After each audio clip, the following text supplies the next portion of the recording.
Today I speak to Kayden Anthony, the founder of The Nature's Eye. In this episode, we discuss the role of content creation and marketing for wildlife conservation. Kayden also talks about his work at The Nature's Eye. Do tune in.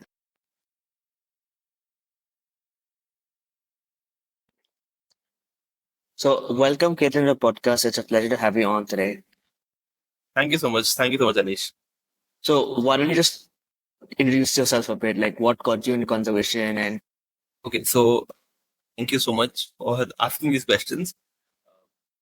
Again, I hope I don't bore everyone with this, but what got me interested in conservation was basically I have the story that I tell everyone.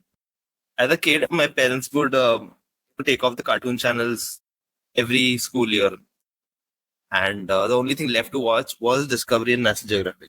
From a very young age, that was the only thing that was sort of there to watch, and it sort of, how would you put it?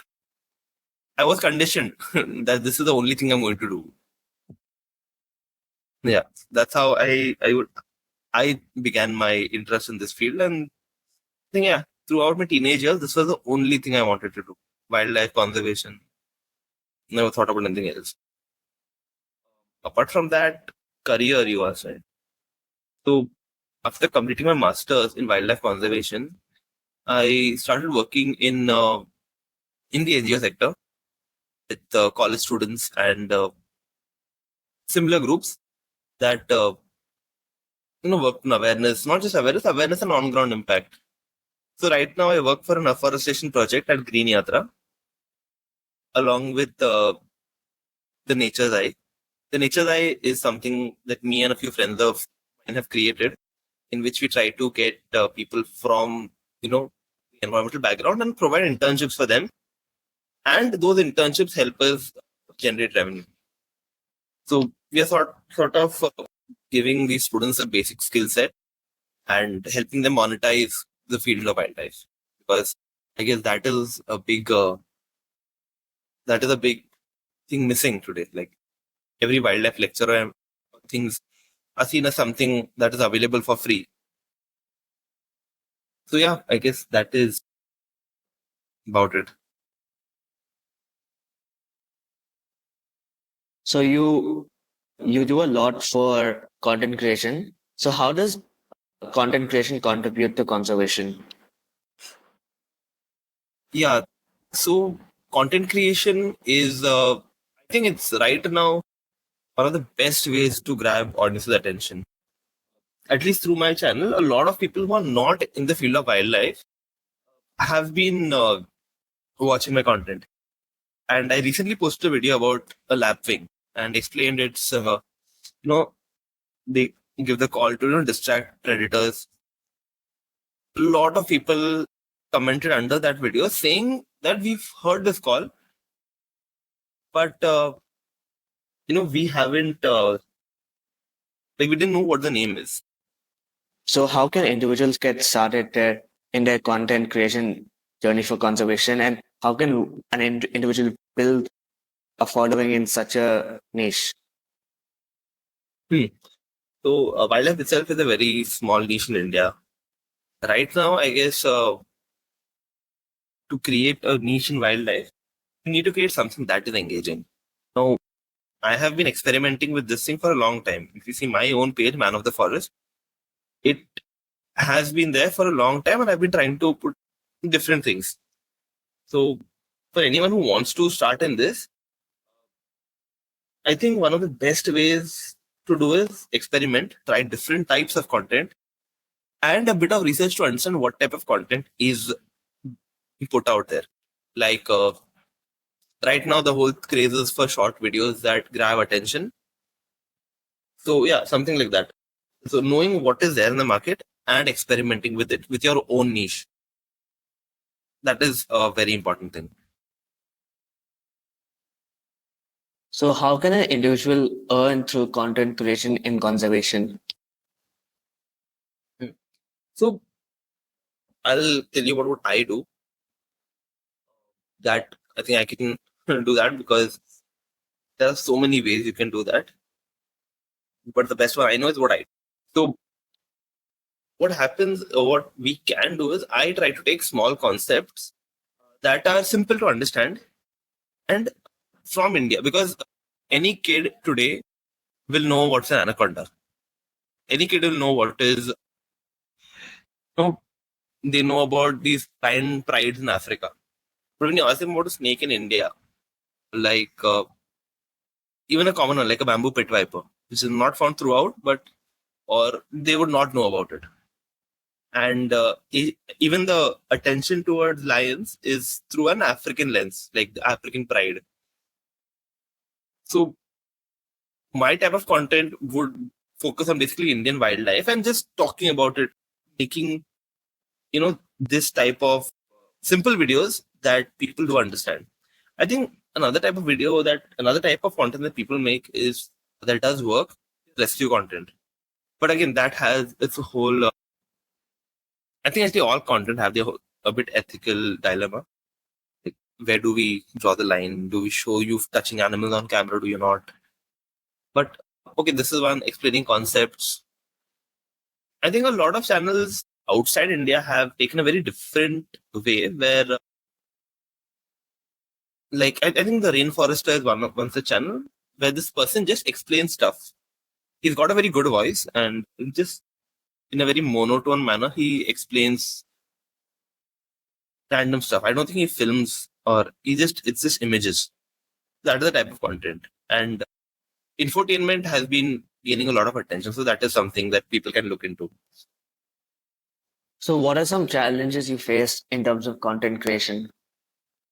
Okay, so specific to me is since my content is based sort of somewhat on animal behavior and not just animal behavior, but somewhat on ecology.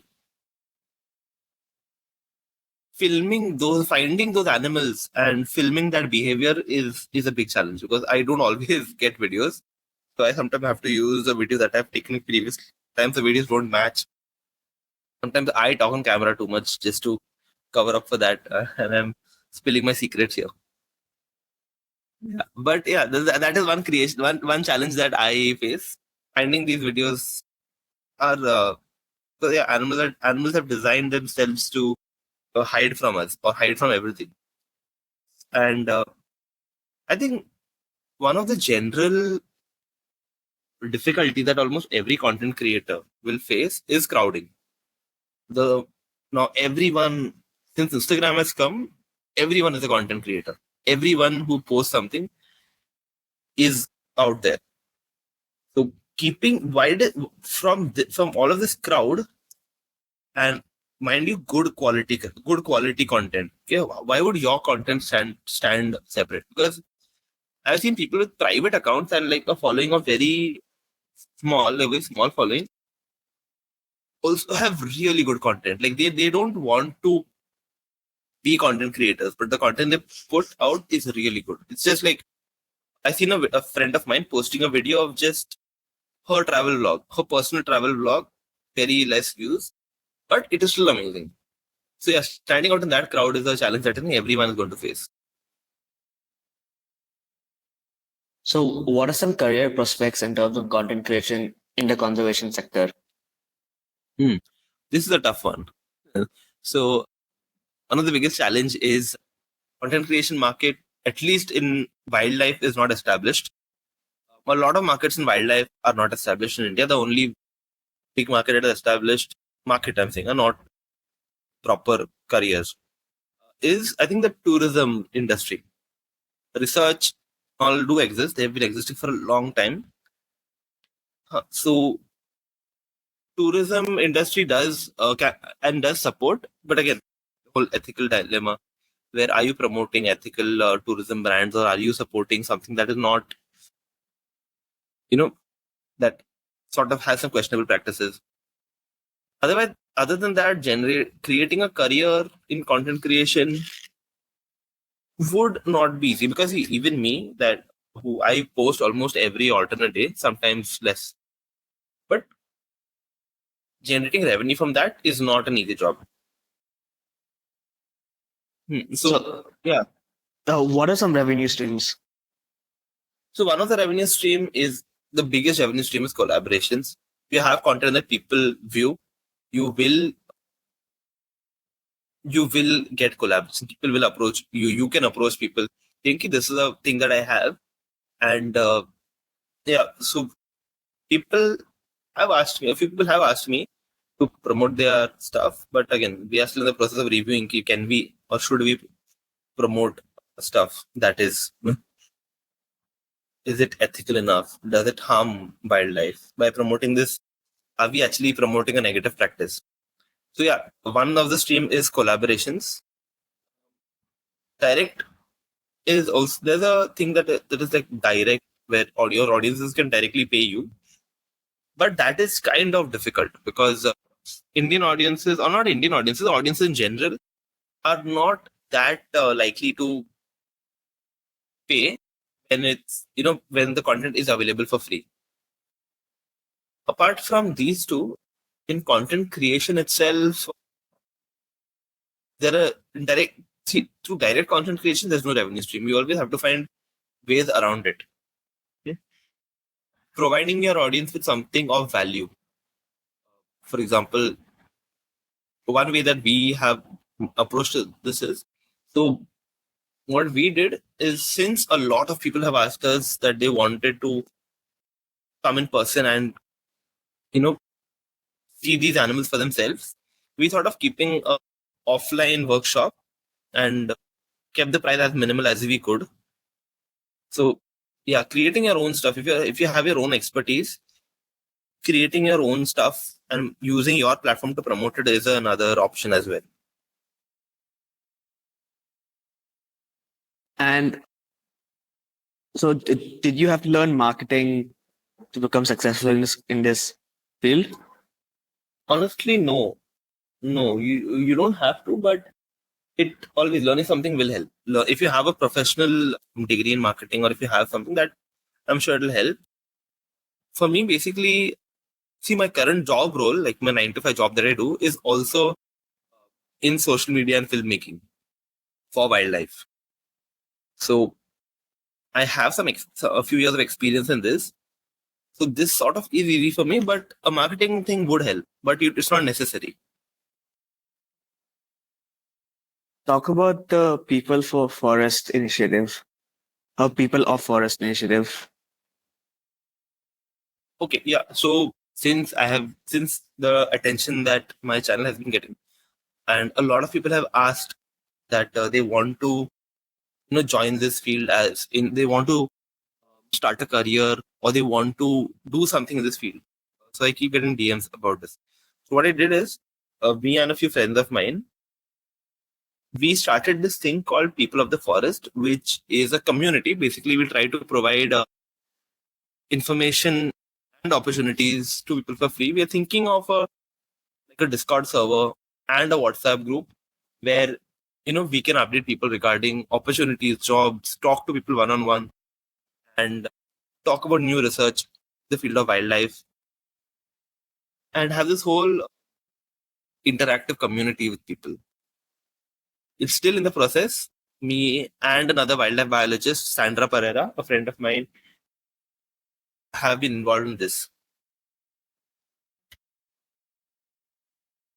So, what would be your advice for people who want to become content creators for conservation? Well, I would say, first of all, don't leave everything and jump into it. That is a big disclaimer. You can do content creation as a start off, as a side hustle. And if you want to start a content creation, I would say experiment. My type of content is one type of content. Okay. There are so many options, and there are so many elaborate fields that you can explore. There's so much to do. But if you go out there, experiment, keep an eye on what do people like, and try to incorporate it in your own content. And yep. So that is a final question. No, sorry. What have been some challenges you have faced in your journey for content creation so far?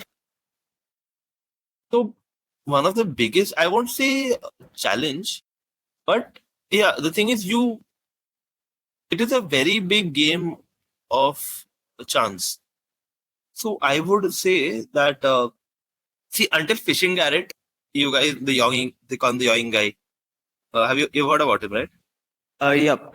Yes. Yeah. So until his content did not go viral, until his content did not actually go mainstream, my videos did not perform. I had similar videos in 2021, but they did not perform. So it's a very big game of chance. That is one of the biggest challenges that most content creators would face, because even if you even if you create good content in wildlife, then the algorithm will actually pick your content. Is it is a possibility, but not not a guarantee. So one thing I'd like to mention is, see, when you make good content, the likelihood of getting, when I say good content, I don't mean good in quality. When I say good content, I mean good as in you're able to keep people's attention. If you do that, not Instagram, basically any content creation platform, they have this is a basic algorithm. It shows your content to a few people and a small sample size, based on how many people click on it, or based on how much time they spend on the app, okay, viewing your content. Based on that, the app decides to show it to more people. Now, if your content grabs attention, it is good. If it does not grab attention, it is, well, even if you create good content, it might not the best. And so any content creator, I think this is the first thing you should think about.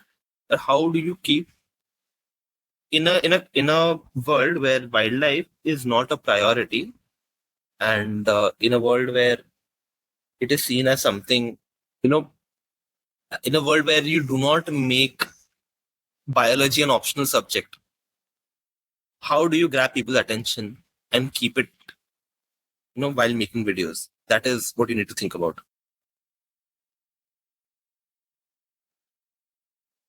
And which platform do you think would be a good platform for people to start with?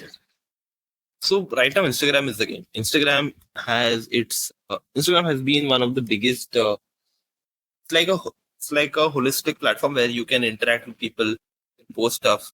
But I think after you set yourself on Instagram, you can move to a platform called YouTube. I'm sorry, you can move to YouTube. You can move to Facebook. Is also becoming a video creation platform, but not as much.